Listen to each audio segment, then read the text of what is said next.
ఆనంది దగ్గరికి సింహాద్రి పద్మమ్మ వస్తారు. ఇంతలో అక్కడ ఉన్న ఆనంది వాళ్ళ అమ్మా నాయనని చూసి, అమ్మా నాయన మీకు ఒక ముచ్చట చెప్పాలి. ఈ అమ్మాయిని కొద్ది రోజుల వరకు నేను చెప్పినంత వరకు మీరు మన ఇంట్లోనే ఉంచండి అని చెప్పి అంటుంది. అది వినగానే అక్కడ ఉన్న సింహాద్రి పద్మమ్మ వాళ్ళిద్దరూ ఒక్కసారిగా షాక్ అయిపోతారు. ఏం మాట్లాడుతున్నావు బిడ్డ, ఈ బిడ్డ తల్లిదండ్రులు ఎవరో ఏంటో అని చెప్పి అడుగుతూ ఉంటాడు. అది వినగానే అక్కడ ఉన్న ఆనంది అయితే, లేదమ్మా ఇతని కోసం చాలా మంది రౌడీలు గాలిస్తూ ఉన్నారు. అలాగే వీళ్ళ పేరెంట్స్ ఎవరో మనకు తెలియదు.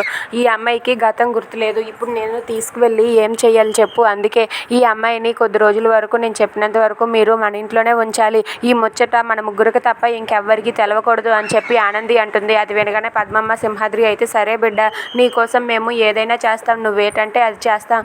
కానీ తర్వాత ఏమైనా అయితే నీకే ప్రమాదం కదా బిడ్డ, కొద్దిగా ఆలోచించు అని చెప్పి అంటూ ఉంటుంది. లేదమ్మా నేను అన్నీ చూసుకుంటాను కదా, మీరేం బాధపడకండి, మీరు ఈ అమ్మాయిని మన ఇంట్లో ఉంచండి చాలు అని చెప్పి ఆనంది అంటుంది.